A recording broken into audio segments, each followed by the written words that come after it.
Welcome back to the Flashpoint podcast with Rich Cardone. I'm going to make this so quick. Scheduling sucks. So what we want to do is help ourselves.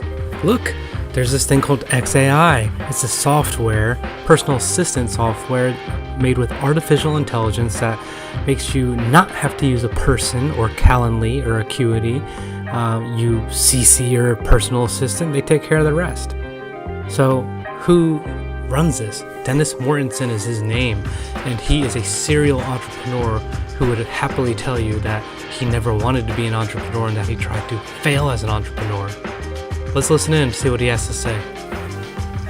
I'm here with Dennis Mortensen of x.ai, the CEO and founder of x.ai. I met him at Hacking HR. Well, we actually didn't meet, but I was completely intrigued by everything you were talking about because you were extremely candid. And I was like, okay, and Hacking HR, if you guys don't know, it's kind of about, bringing humanity back to the workplace, making HR a little bit different. So actually, we'll just start there. How did you find your way into that? And did you find yourself in any way being like, what value am I going to bring? Because you did bring a lot of value, but it was kind of unorthodox. So any startup really at any level will be kind of forced to go tell its story. Mm-hmm. Sometimes you'll have plenty of opportunities, and sometimes you can scream into the ether alone on a Twitter account with 2 followers, and everything in between, right? And we've certainly been very liberal with our willingness to kind of tell the story, if in New York. And we are in that space for where the AI agent that we develop is slightly a new tech, or whatever you want to kind of call it.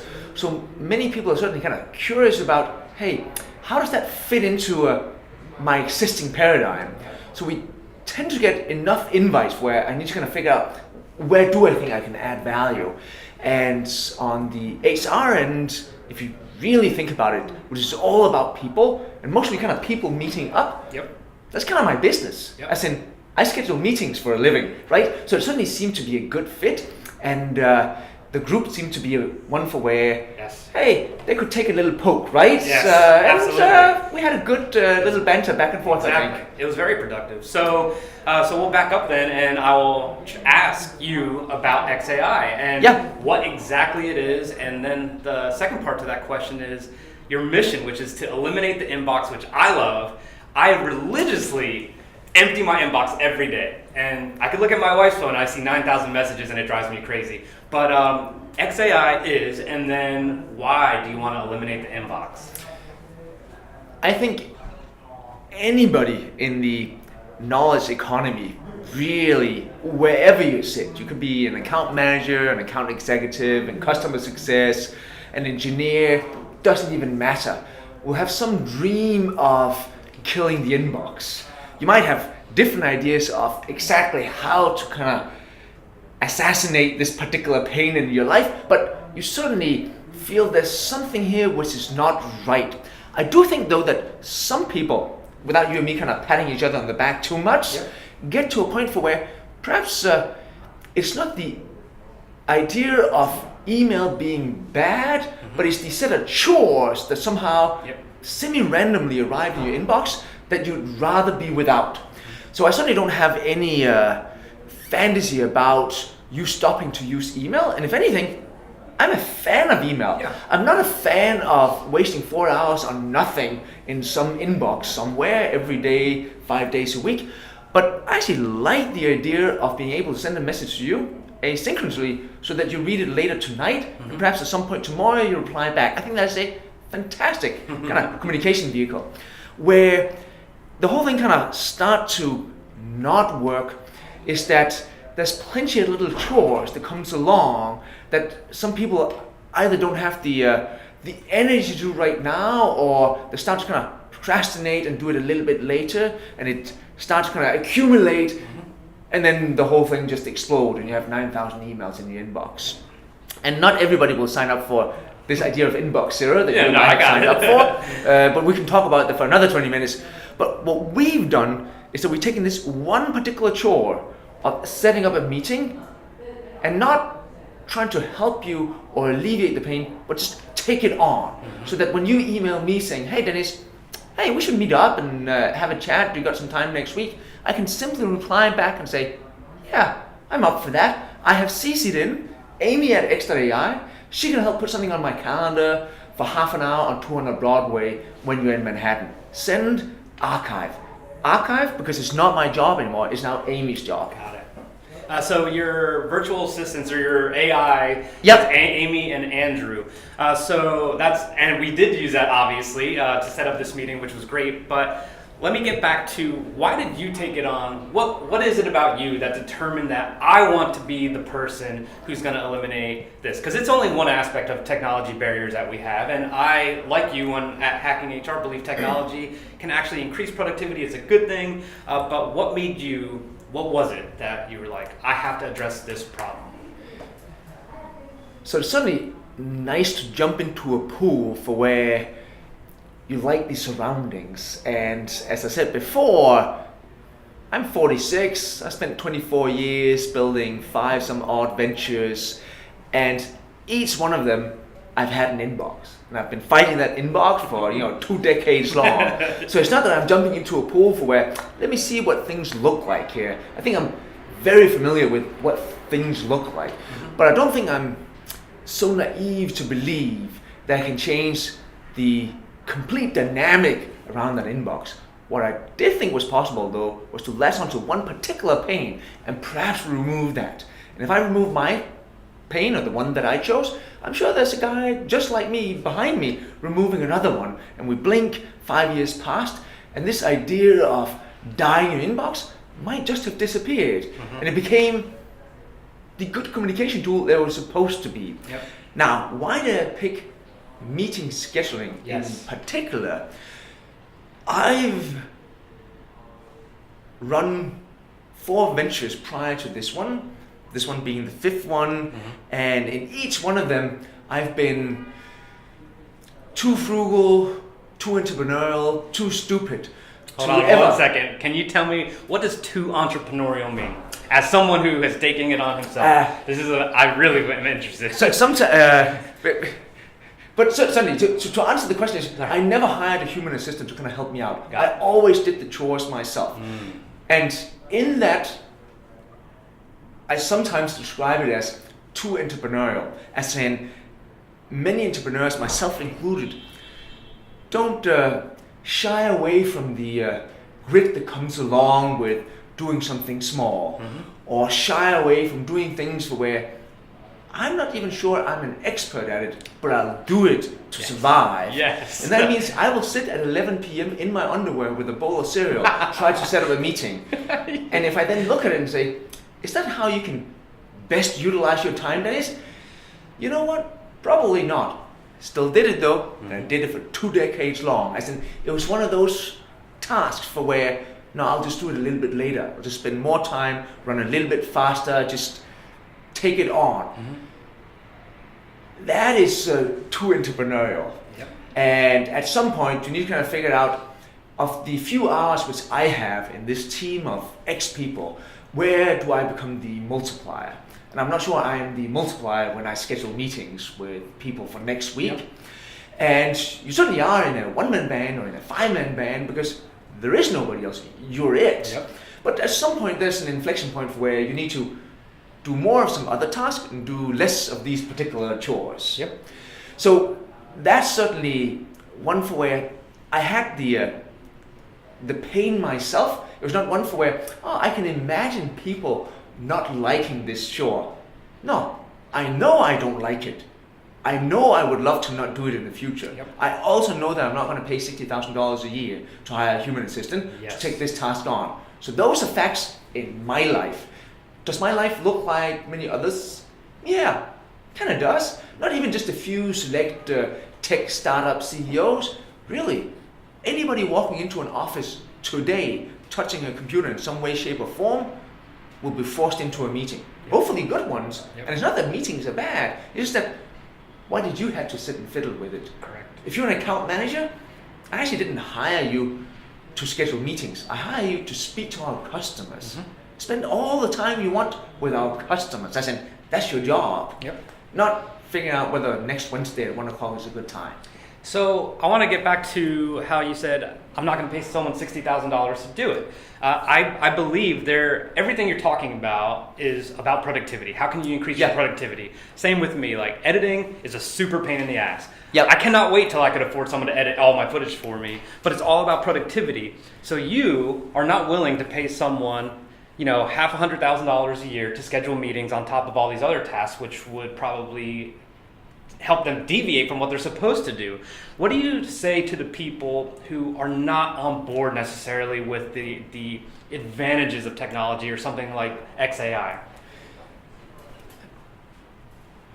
Which I can fully appreciate, as in there's still plenty of technology for where I am sure I could be slightly more productive if I took it on. So I'm not so naive to believe that I've maxed out everything which you can get from technology in December of 2018. I would love for them to at least just take a step back and say, hey, there's probably been moments in time that looked just like this. How did that make us feel? And did we even overcome them? As in, there was a time for where you would make some sort of apology for calling the customer on your cell phone because the quality was not perfect. Yeah. There was a time where you tell your customer that I will ring you when I'm back at the office, being at a landline. As in, we obviously overcame that, and it's certainly not rude today if I give you a ring on my mobile phone. As in, I'm even surprised if you call me from a landline. As in, do you have that? Yeah, exactly. So there's certainly something where that changed. There was a time for where it was a valid argument to say, hey, I'm not so sure I received your email. Can you resend it? Today, I call bullshit on that. That infrastructure is just so robust that you did receive that email. You might not have read it, and that is also okay, but you certainly did receive it. And there was a time for where if you wanted the contract signed, you have to fax it to me or FedEx it. Those are really the two options, because this is a 6-figure contract. We cannot not have it signed. And certainly doing that over email is complete crazy talk, right? As in, we're going to go into a 3-year partnership, not a thumbs up or emoji on an email. Not cool, dude. Yeah. But today, though, it's certainly almost normal to just sign it online. As in, the last, I would say 9 out of 10 contracts that I've signed, certainly with the people which I deal with, had just been some sort of DocuSign or similar, for where certainly we do that online. I wouldn't even know where to go fax it, and I certainly wouldn't walk all the way down to FedEx and have it kind of sent over. That seems not right. So there's been plenty of inflection points for where it felt a little bit too exotic on the day. You blink, and then it seems normal. Yeah. And so you and me can keep coming up with examples, right? There was a time for where all your files would be on your hard disk, and you suggesting that, I've taken all our personal files, my budget, my employee files, our contracts, and I upload them to the internet. You did what? Yes. I said, that's not good. Yep. And today, if you told me that all of the things that you do, you keep on your laptop and you walk around New York City in the subway with all of your personal files, that's not safe. I said, you should have uploaded them to the cloud, right? Yep. So things are changing, and I think we're in the very same paradigm. Okay. So you're a serial entrepreneur. And right before we started the meeting, I asked you, 10-year-old Dennis did not think this was gonna be. Where did the interest first begin? Where you realized that your curiosity had to be quenched, and you were gonna go for it? The funny story is that I initially did not want to be an entrepreneur. Not as in, there's many things that we do not want to be, but we don't think about it, right? Yes. I do not want to be a policeman. I think that's a formidable job, just not for me. Yep. For somebody else it is. But you don't think about it, as in, I can give you 40 jobs you haven't thought about you not doing just because it was not really on the list, right? But my dad, my uncles, my cousins, they were all entrepreneurs in some way, shape, or form. Oh, wow. And I've certainly seen my dad work 6 days a week, not for a couple of weeks or that 1 year, as I grew up, 10, 15 years straight. Because how was that for you, by the way? So watching that, did you feel a disconnect, or were you watching and influenced in a positive way? No, I just saw the hard work.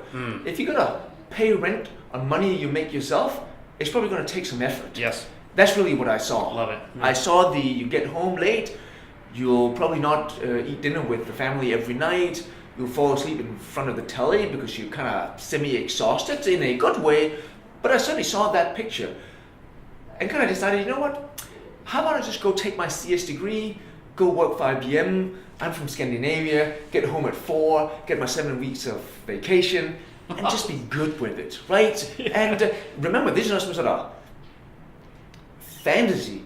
This was my neighbor and the next door neighbor, right? This is just life as it is. Yes. And I come from a place for where entrepreneurship is not celebrated in the same sense that it is certainly in the US, for where you can be a rock star and play the guitar and be a semi-celebrity in that setting, but you can also be an entrepreneur and be somewhat celebrated, or certainly way more celebrated over here than any other place that I've seen in the world. Or perhaps it's just because the delta between the US and where I grew up is so dramatic that even as you see things have changed, from here to here, but my world was over here, right? Yep. So surely things have changed. Yeah. Surely things have changed even more in New York and certainly in tech over the last decade. But I was over here and you can optimizing over here, so the delta was very dramatic. So it was not normal. So decided not to be an entrepreneur. That was the plan.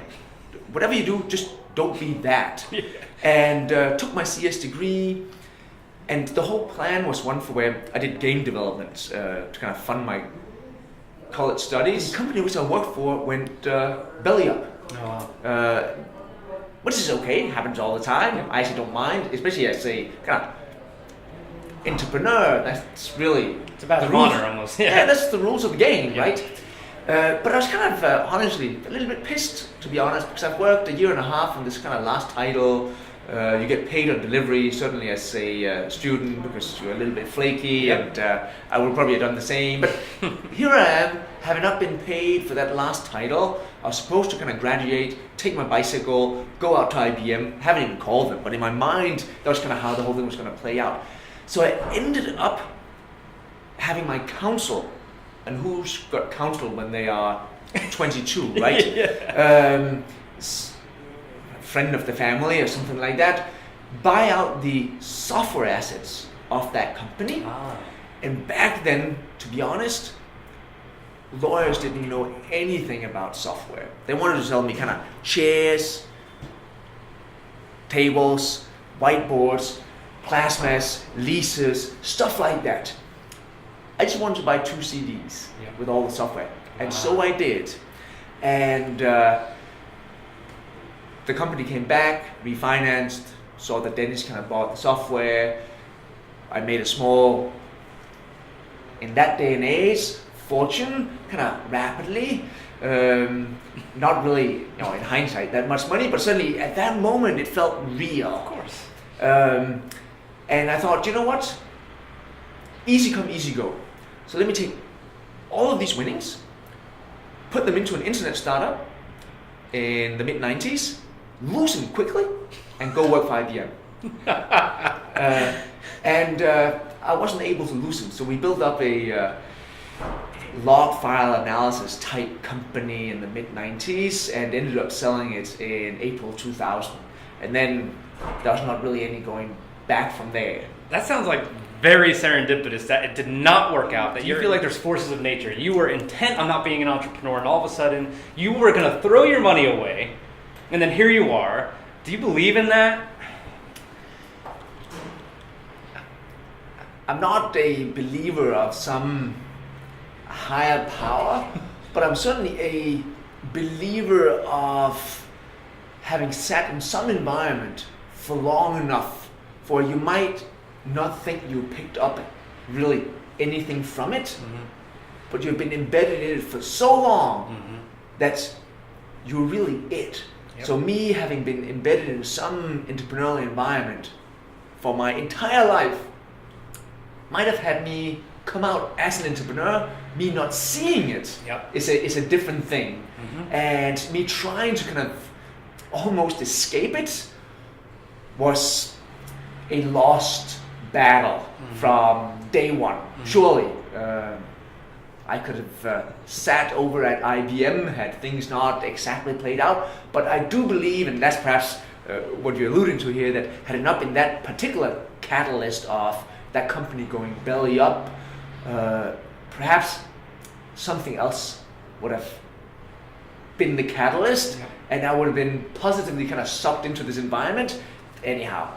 Do you think, I talked to this very famous photographer, I saw him in Los Angeles at this convention called Vid Summit, and I told him, now that I am working for myself, I honestly can't imagine working for anyone again. So I spent, I told you about my military career, and then I worked for another great company, but I couldn't do it. Is there any part of you, or like advice you would give to young entrepreneurs about who are scared to fail and think they need to maybe re-enter the corporate environment? Because I know some people just don't think they can stomach it once you've tasted it, even if it's not that successful. I think there's multiple ways you can kind of look at it. So there's certainly the